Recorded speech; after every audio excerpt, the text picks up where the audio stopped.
দেখার বলার কেউ নাই আমাদের। আমরা অসহায় এলাকায়, অসহায় মানে এরকম অসহায় এলাকা মনে হয় বাংলাদেশে আরো আছে কিনা আমার জানা নেই। এটা নদী দ্বারা বিচ্ছিন্ন। এই নদীতে ব্রিজ না থাকায় আহ, এলাকাবাসী বিভিন্ন নাগরিক সুবিধা থেকে বঞ্চিত হচ্ছে। যেমন কয়েকদিন আগেই একটা বাড়ি পড়া গেছে। যদি এই নদীতে ব্রিজ থাকতো তাহলে এই বাড়িটি অগ্নি নির্বাপক ব্যবস্থা গ্রহণ করে বা ফায়ার সার্ভিসের সহযোগিতায় হয়তো তাদেরকে মানে কিছু বাঁচানো যেত। কিন্তু ঘর থেকে কিচ্ছু বের করা সম্ভব হয় নাই। এ এলাকায় যদি বড় ধরনের আরো কোনো দুর্ঘটনা ঘটে, তাহলে সেই ক্ষেত্রে তারা দ্রুত কোনো নাগরিক সেবা বা ওইটার প্রতিরোধ করার মতো কোনো সেবা এ এলাকাবাসী পাবে না। আসলে আমরা এই মুহূর্তে দাঁড়িয়ে আছি কালজানি নদীর পাড়ে। বিকাশ পেমেন্টে 10,000 টাকার বেশি অফার। শপিং চলছে তো।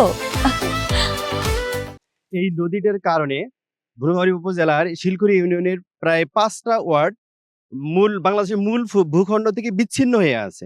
এটা পুরোটাই ভারতের সাথে সংযুক্ত হয়ে গেছে। এখানে প্রায় 15-20 হাজার মানুষের বসবাস। এই একটা নদীর কারণে শুধুমাত্র এই এলাকাটা নারী শিক্ষা দিক দিয়ে একদম পিছিয়ে আছে। আর এর যা কুপ্রভাব, যেটা নারী শিক্ষার মানে পিছিয়ে থাকার যে কুপ্রভাব, বাল্যবিবাহ বা অন্যান্য কুসংস্কার, সব দিক দিয়েই বলা যায় যে এই এলাকাটা পরিপূর্ণ। এই নদী থাকার কারণে যে দেখা যায় যে আমাদের এই এলাকায় রাস্তাঘাটের উন্নয়ন নাই, পারাপারের সুবিধা নাই বিধায় বা মালামাল পরিবহন হয় না বিধায় এখানকার রাস্তাঘাটগুলো অনুন্নত, একদম অনুন্নত।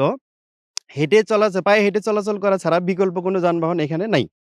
তো এই মানে বিশাল সংখ্যক যে জনগণ, এদের যে সন্তানেরা এখানে পড়াশোনা করার মতো কোনো উচ্চ শিক্ষা প্রতিষ্ঠান নাই। এইজন্য দেখা যায় যে এই এলাকার যারা মানুষ আছে এরা এই শিক্ষার দিকটা ছেড়েই দেয়। আমাদের নদী এলাকার লোকের বিশেষ সমস্যা হলো আমাদের এই যে যোগাযোগ বিচ্ছিন্ন। এখন আমাদের নৌকা যুগে যাইতে হয়।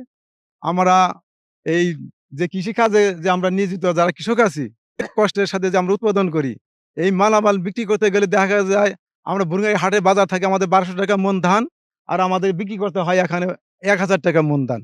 কারণ মাঝখানে যে কষ্টটা আমাদের এই নৌকা যুগে নিয়ে যেতে হয়, যাদের এই কষ্ট আমাদের মাঝখানে এই পাইকাররা এই কম মূল্যে আমাদের কাছে খরিদ করে। এজন্য আমাদের কৃষকরা অনেক কষ্ট করে মালটা খরিদ করি, উৎপাদন করি, সেখানে আমরা অনেক লজে বিক্রি করতে হয়। এটা আমাদের প্রধান একটা সমস্যা। যদি আমাদের কাল হয়ে দাঁড়াচ্ছে, সেটার কারণ হলো যে এই কালজান নদীর ব্রিজ না থাকার কারণে আমাদের অনেক মা বোন প্রসূতি যদি কোনো ব্যথা বা প্রসবের কোনো কারণ হয়ে দাঁড়ায়, তাহলে দেখা যায় অনেক সময় এই এই নদী পার হওয়ার না কারণে অনেকেরই মৃত্যু হয়ে গেছে। আবার দেখা যাচ্ছে অনেক কষ্টে, মানে সে মা বোন অনেক সময় কষ্টে তাদের মানে চোখের পানি সেটা আর দেখার মতো না। এদিকে যদি আমরা কোনো জিনিস, যদি কোনো যানবাহনে যদি কোনো জিনিস ওপার থেকে এপারে আনতে যাই, তাহলে এখানে যেখানে আমাদের প্রতি মনে দিতে হয় ১০০ টাকা। মানে এই এই ঘাট থেকে, ওপারেরটা বাদ, এই ঘাট থেকে আমাদের প্রতি মনে দিতে হয়, বাড়ি পর্যন্ত পৌঁছাতে ১০০ টাকা আমাদেরকে এটা ড্যামাজ দিতে হয়। আমাদের এই এলাকাটা পশ্চিম এবং পূর্বে নদী, পিছনে কাঁটাতার বেড়া, এই যে ভারত, আর সামনের দিকে দক্ষিণেও আমাদের নদী, সে বিরাট নদী।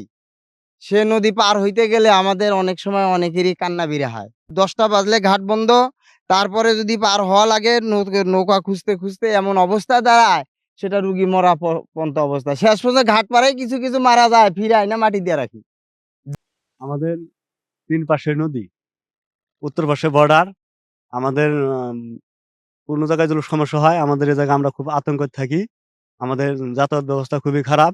আমাদের একটা ব্রিজ হলে আমরা খুবই একটা আতঙ্ক থেকে আমরা একটু নিরাপদে থাকতাম। খুব কষ্ট করে নদী পার হইতে হয়। আমাদের ডাক্তারের জন্য নদী পার হইতে হয়, রাত নাই অরাত নাই, নৌকা যুগে নদী পার হইতে হয়। নৌকা দিয়ে পার হইতে গেলে 400-500 টাকা, 1000 টাকা পর্যন্ত লাগে এই নৌকা পারাবার হইতে। আমাদের সেই জন্য দেখেন, এই এলাকার জন্য একটা এই নদীর দিয়ে একটা ব্রিজ হইলে আমাদের কত সুবিধা হইতো, আমাদের কত অসুবিধা দূর হইতো, পারাবার করার সমস্যা ঘটতো না। নৌকা ডুবে মানুষ মারা গেছে 11 জন। তারপরে প্রতি বছরই এরকম হয়, নৌকা ডুবে ডুবে মানুষ মারা যায়। তো এটা খুব খুব সমস্যা। এই যে নদী পার হয়ে ছাত্ররা যায়, এটা খুব একটা সমস্যা। আমাদের এই নদীর জন্যে মানে ছেলে মেয়ে লেখাপড়া করা অসুবিধা, নদী দিয়ে নৌকা দিয়ে পার হয়ে যায় আসে। আমরাও বর্ষা মাসে খুব একটু ভয়ভীতি থাকি, কখন আসে কখন না আসে। আমাদের খুব অসুবিধা, আমাদের এই নদীতে একটা ব্রিজের দরকার। এই যে মনে করেন একটা ছোট্ট একটা দোকান আছে, এই দোকানে মাল জাল আনতে গেলা অনেক টাকা পয়সা লাগে। আর ব্রিজ তৈরি খেলা আমাদের টাকা পয়সা আর লাগবে না। বাংলাদেশ সরকারে জানি এই কাজটা আমাদের করে দেয়।